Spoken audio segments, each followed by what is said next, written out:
Jonathan Seban, sur cette question des outils et finalement de ce que vous avez en main pour mener à bien votre stratégie immobilière en particulier, qu'est-ce que vous pouvez... Cette collaboration entre acteurs publics et privés, j'allais dire que vous connaissez par définition par cœur, puisque le propre d'une société d'économie mixte, c'est précisément de faire travailler des acteurs publics et privés, sauf erreur. Oui, on peut dire qu'on est soit très bien, soit très mal placé pour en parler.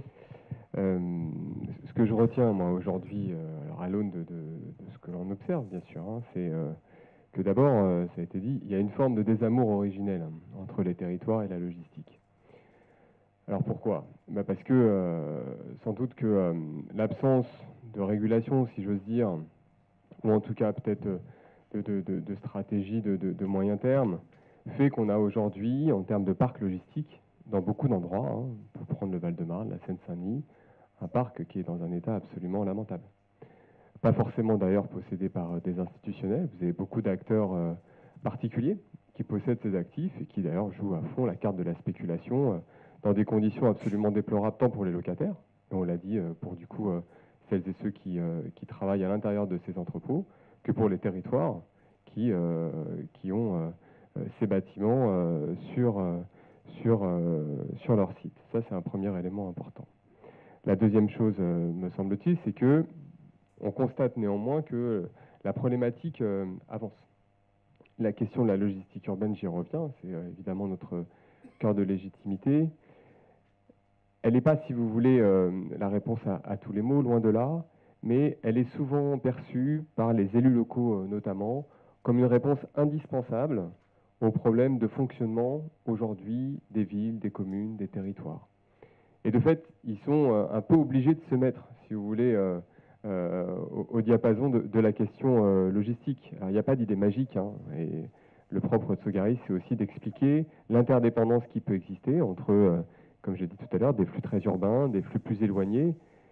Il n'y a pas, si vous voulez, la logistique propre, sympathique, et puis la mauvaise logistique qu'on mettrait loin des villes. Non, il y a au contraire une cohérence globale à bien comprendre, à bien appréhender, et c'est d'ailleurs comme ça qu'on arrive à organiser au mieux les flux. Moi, je retiens toutefois deux choses. D'abord, si les acteurs publics s'y mettent, comme je l'ai dit à l'instant, avec, vous l'avez évoqué, la charte notamment qui a été mise en place par la ville de Paris, le pacte métropolitain de la métropole du Grand Paris, la région Île-de-France a aussi élaboré une stratégie fret. Je comprends quand même que le désalignement des intérêts, il n'est pas qu'entre acteurs publics et acteurs privés, il est aussi au sein de la sphère privée. On a un vrai sujet en matière de logistique, il faut l'entendre, entre des acteurs qui sont des acteurs de l'ultra court terme. Et le transport de marchandises, l'exploitation logistique, c'est un sujet du très court terme. Vous avez des transporteurs qui peuvent avoir des marchés au mois, même parfois à la semaine. Et puis vous avez des investisseurs qui, eux, ont quand même je dirais, des horizons de temps à plusieurs années. Et puis ensuite, vous allez même avoir des acteurs publics qui, eux, vont rentrer dans des horizons de temps qui vont se chiffrer en dizaines d'années. Et c'est, à mon avis, une des raisons qui explique la grosse difficulté qu'a eu le secteur logistique à se mobiliser sur la question de la transition écologique, notamment. L'environnement, ça reste un sujet très lointain. Il faut le voir aujourd'hui que la modernisation des flottes poids lourds, elle est rarement engagée par les acteurs du transport de tiers. Elle est souvent engagée par les chargeurs, pour des raisons de communication, de politique RSE. Et donc, vous avez quand même ce décalage très puissant sur les horizons de décision. Et ça, à mon sens, ça crée des vraies difficultés de dialogue et donc des vraies difficultés à poser des actions communes. La deuxième chose... Comment on en sort de ça? Pardon? Comment on en sort? Comment on en sort? Je pense qu'il y a deux moyens d'en sortir. D'abord, il faut que les acteurs publics soient en capacité de pouvoir donner une lisibilité la plus forte possible à leurs décisions. Je pense évidemment à toute la problématique. Alors, elle va être de moyen terme, mais on sent qu'elle vient, quoi qu'il en soit, de contraintes de circulation des véhicules les plus polluants en ville. Je ne sais pas si la fin du diesel à Paris, c'est 2030, 2025, mais enfin, on voit quand même qu'à l'échelle des grandes villes européennes, et je pense que c'est aussi à ça qu'il faut se ramener, cette question-là est une question aujourd'hui qui est de plus en plus pressante. Et donc, il faut à la fois pouvoir poser un cap très clair, et ensuite avoir, deuxième chose, avoir un dialogue permanent avec les acteurs privés. il ne s'agisse pas à un moment donné de simplement aligner la sanction au bout du bout. Il faut au contraire étudier la manière dont on sait à la fois proposer des solutions alternatives, ça peut être l'intermodalité, mais pas que, ça peut être aussi l'organisation immobilière, je l'ai dit tout à l'heure, ma voisine l'a évoqué, la problématique foncière et le développement d'espaces de logistique en ville, proche des villes ou même plus lointainement, mais en tout cas penser dans un cadre plus global. Et donc, à la fois un cap très clair et je dirais un cadre de dialogue qui, lui, soit permanent.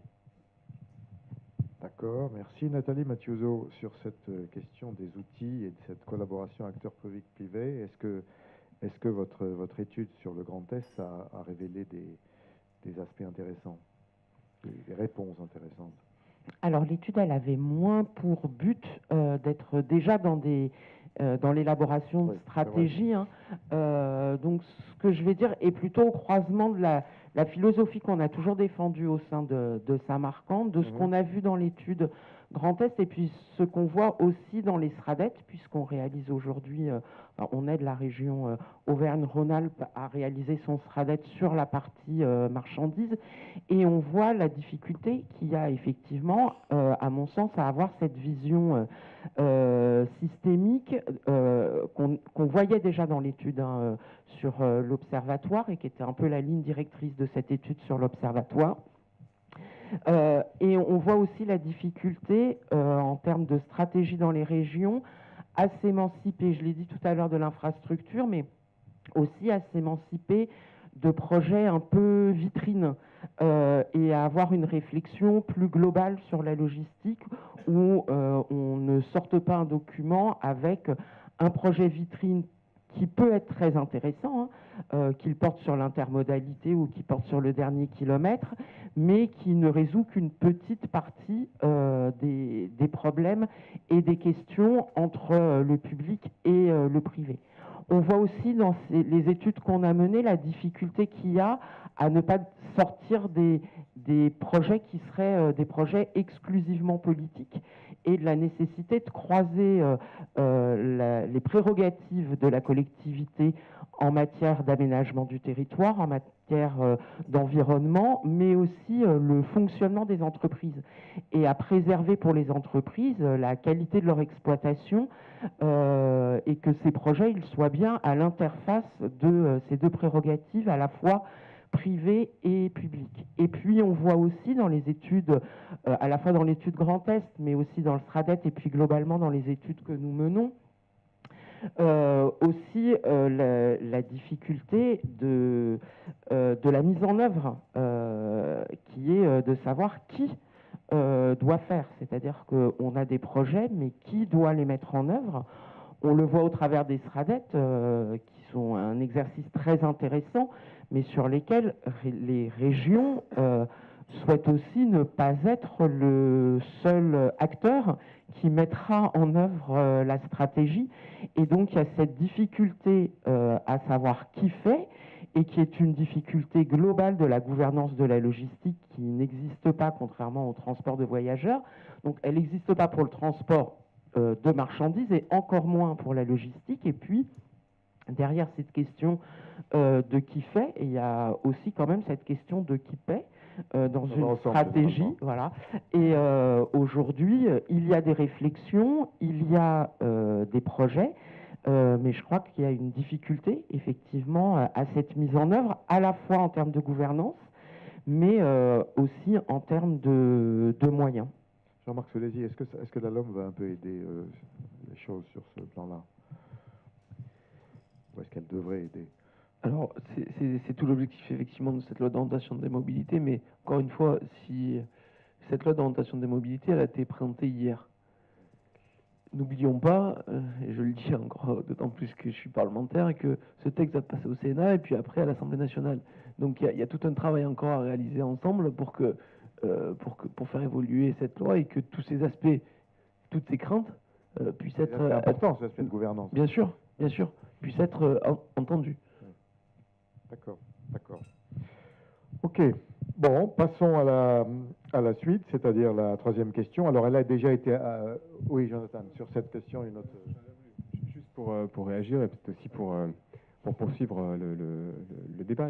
je m'inscris totalement dans ce qu'a dit, ma voisine. Je pense que il y a d'abord, on est quand même face à un sujet, la logistique, on l'a dit, qui est très dynamique sur le plan économique. Et donc, le vrai sujet, c'est la capacité à pouvoir capter à un moment donné les investissements d'acteurs privés pour pouvoir les orienter ou en tout cas construire un dialogue intelligent, d'accord, pour que les projets qui émergent, parce qu'ils émergent tout seuls, il ne faut pas se mentir, ils émergent tout seuls, ils n'ont pas besoin de la puissance publique pour émerger, ils ont surtout besoin de la demande. Et la demande, elle est aujourd'hui ultra présente, on l'a dit tout à l'heure. Et la question, c'est de savoir comment on s'est pesé sur les conditions de construction de ces projets-là, pour soit en réduire les nuisances, soit au contraire, pour, je dirais, augmenter autant que possible les externalités positives de ces projets sur le territoire. Premièrement. Deuxièmement, sur qui paye. Bon, bah, la réponse était en partie dans ma première réponse, c'est que moi, je pense que c'est vraiment le secteur privé qui aujourd'hui doit être amené à payer. Ou les entreprises, comme vous voulez. En tout cas, un acteur comme Sogaris, d'accord, alors on a beau être SEM, 100% de nos revenus sont privés, donc on fonctionne comme une entreprise. Aujourd'hui, tous nos projets, alors on en a un certain nombre et tant mieux, tous nos projets, ils sont intégralement financés sur des logiques, je dirais, standards de financement d'entreprise, donc avec des fonds propres, un endettement et une rentabilité.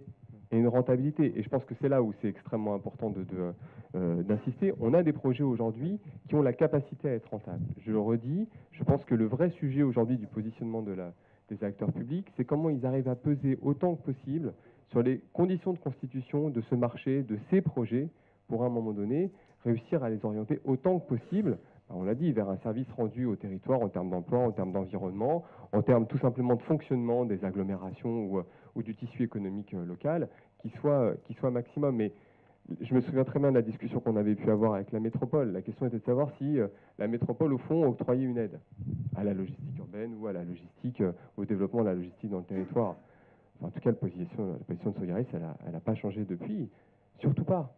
Surtout pas. Je veux dire, conformément à un moment donné aux réalités économiques du secteur, si on veut avoir la chance, la possibilité, pouvoir construire des champions nationaux, comme ça a été dit tout à l'heure.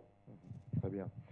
Bon, les deux autres questions portent sur des aspects très concrets de la logistique qu'on a déjà abordé, qui sont d'une part la logistique, les problématiques de la logistique urbaine. Donc Jonathan Seban va évidemment à nouveau là-dessus nous faire part de son expertise. Et puis sur les ports, en tant que, ça c'est la quatrième et dernière question, en tant que lieu de la logistique par excellence, et qui ont besoin d'un hinterland pour pouvoir se développer à l'image de leurs grands concurrents étrangers. Alors, sur ces questions de logistique urbaine, c'est une grande banalité de le dire, à l'heure de l'explosion du e-commerce, ça a été rappelé tout à l'heure. Est-ce que il y a eu des progrès ont été faits dans ce domaine-là? Est-ce qu'on peut dire que les collectivités commencent à prendre à mieux prendre en compte la nécessité d'organiser cette logistique pour pas se laisser déborder finalement par elle, pour des raisons à la fois de dynamique territoriale et d'écologie? Et quels freins existent encore et comment les réduire? Donc voilà globalement les questions que je vous soumets sur ces problématiques spécifiques de logistique urbaine. Quelle est ta vision, Michel? Surtout que tu voulais, je crois, dire un mot sur la question précédente. Oui, non, je voulais simplement demander au directeur de Sogaris si son statut lui permettait pas quand même, et je crois que oui, de jouer un rôle d'innovation que d'autres acteurs du système ne jouent pas, car vous avez un patrimoine foncier splendide, vous pourriez le réaliser, on ferait une immense opération immobilière à 6 km du périphérique avec le tramway à la porte, et puis si j'étais prologiste, je ferais ça. Mais vous êtes filiale de la ville de Paris et des départements, vous restez, vous jouez une fonction urbaine qui n'est pas seulement de rentabiliser cet actif considérable, et vous créez des espaces logistiques urbains innovants pour irriguer la ville à partir d'un site périurbain, etc. Donc je pense que vous n'êtes pas un acteur comme les autres et ça mérite d'être apprécié. Bon, Jonathan veut répondre peut-être tout de suite Oui, et bien en sûr. même temps à la logistique urbaine. question Bien sûr. que je posais. Bien sûr. Je pense que la grande différence entre Sogaris et d'autres types d'acteurs, c'est simplement les temps, les horizons de temps dans lesquels nous calons nos investissements. Voilà. Pour le reste, alors c'est vrai qu'on n'est pas un fonds d'investissement, donc on n'escompte pas des taux de retour en 5 à 7 ans. Donc on est sur des durées qui sont plus importantes, clairement. C'est ce qui fait aussi le charme de notre statut parapublic. Pour autant, tous nos projets aujourd'hui sont construits avec un souci de rentabilité, je dirais même. On construit l'ensemble de notre développement à la manière d'une foncière traditionnelle. Pourquoi? Parce que ça a été dit tout à l'heure, le risque aujourd'hui en matière de logistique urbaine, c'est les super projets démonstrateurs qui, au fond, n'ont aucune capacité à pouvoir être répliqués derrière. Et la vraie problématique de la logistique urbaine, c'est pas 3 projets dont on sera très satisfait dans 20 ans, c'est la constitution d'un maillage territorial. C'est le réseau. À quel projet vous pensez? Vous pensez à des projets vous parlez pas des projets de logistique urbaine propre, type fluvial ou autre, c'est pas cela. Donc non, mais ce que je veux dire, c'est qu'il faut les faire. Mais il faut les faire avec toujours l'idée de pouvoir les refaire, et les refaire, et les refaire. Et donc c'est ça le vrai sujet, c'est la réplicabilité à un moment donné de ces opérations-là, dans un contexte où le foncier est important. Au fond, ce que permet aujourd'hui l'actionnariat public de Sogaris, c'est de jouer le rôle de tiers de confiance avec nombre de collectivités locales qui connaissent mal la logistique, qui ont du mal à un moment donné à rentrer dans cette dynamique-là. Et donc, voilà, c'est sûr que c'est plus facile d'aller rencontrer les communes d'un département quand le département siège lui-même à votre conseil d'administration que lorsque vous êtes un pur privé. Voilà pour essayer de répondre à la question. Et donc, effectivement, l'innovation fait partie des sujets importants, mais je veux dire, qu'est-ce qu'on appelle aujourd'hui innovation en matière de logistique urbaine? C'est un vrai sujet. Réhabiliter un parking, c'est en soi une innovation. Il n'y en a pas des masses aujourd'hui en France. À Paris, il y en a 2. Il y a la Concorde. Sous la Concorde, il y a Chronopost qui exploite, et puis il y a Sogaris, Beaugrenelle. Et puis on essaie d'en sortir 3. Est-ce que c'est l'innovation? Je ne sais pas. Je vois qu'un acteur comme Cigro aujourd'hui, Cigro, investisseur international britannique, se positionne sur la réhabilitation d'espaces souterrains à Paris. J'ai la faiblesse de penser que, au fond, ce que nous appelions innovation il y a encore un an ne l'est plus aujourd'hui. Je reviens sur ce que je disais tout à l'heure, c'est un secteur qui avance très très vite. Alors peut-être revenir sur la question que vous posiez, donc sur la question de la logistique urbaine, donc qui, je le redis, reste très spécifique par rapport à cette question de la logistique. 2 choses. D'abord, peut-être préciser au fond ce que peuvent être les menaces, d'accord, qui peuvent entourer ce marché et cette problématique. Moi, j'en vois 2. Je constate aujourd'hui qu'en matière immobilière, vous avez trois grands acteurs très importants à l'échelle internationale qui, au fond, trustent l'ensemble des positions. Vous avez Prologis qui est américain, vous avez Cigro qui est britannique, et puis vous avez Logicor, anciennement Blackstone, passé sous pavillon chinois l'année dernière, à la faveur d'une opération financière extrêmement importante, où le portefeuille pan-européen de Logicor a été acheté par CIC, le fonds souverain chinois. Et ce n'est pas un mince sujet. Pourquoi? Sogaris, aujourd'hui, on peut être satisfait de se dire que même 50 ans après la création de la plateforme, au sud de Paris, ça reste dans le patrimoine parapublic. Et donc, on a une plateforme logistique juste à côté du marché d'intérêt national qui a permis, je dirais, de construire le développement d'une société, puis j'espère qu'elle ira très très loin, et donc de la positionner comme un des leaders de la logistique urbaine. Sogaris a été créé en même temps que sa sœur jumelle, Gare au Nord. Gare au Nord est passée sous pavillon chinois l'année dernière. Je pense que ça doit nous interpeller. Et donc, le vrai sujet aujourd'hui, dans la problématique très stratégique qui est celle de l'approvisionnement des grandes villes, qu'elles soient nationales, qu'elles soient européennes, c'est la capacité que peut avoir notamment le gouvernement, que peut avoir l'État, à, je dirais, construire des positions qui ne soient pas entièrement aliénées par des investisseurs étrangers. La deuxième chose très importante, elle est corollaire à la première approche, c'est que vous avez la vision investisseur, vous avez la vision utilisateur. Tout le monde connaît aujourd'hui le modèle économique d'Amazon, qui est un modèle qui facture assez peu au fond, le coût du transport, pour ne pas dire pas du tout. La Poste Amazon est le premier client de la Poste, hein, dans un phénomène, vous le savez, de basculement depuis la lettre vers le colis, donc extrêmement important. Je pense qu'il est aussi essentiel que des acteurs comme Amazon ne viennent pas truster les positions les plus stratégiques autour des grandes villes, parce que on a vu comment ça s'est passé avec la banque postale américaine, enfin l'entreprise postale américaine. Le jour où Amazon décide de changer ses modes de faire, d'accord, qu'il s'agisse du transport de colis ou alors d'implantation logistique, c'est catastrophique pour les entreprises locales. Et donc, c'est aussi un travail qu'on sait pouvoir mener avec la Poste, notamment à la faveur d'opérations qu'on mène ensemble. Il faut que les utilisateurs aussi ne soient pas seuls en capacité de prendre les positions les plus stratégiques autour des grandes villes. Donc, en la matière, deux choses importantes, ce qui nous concerne, c'est d'abord, je l'ai dit, la capacité à pouvoir mailler un réseau de sites à l'échelle d'une agglomération, très important.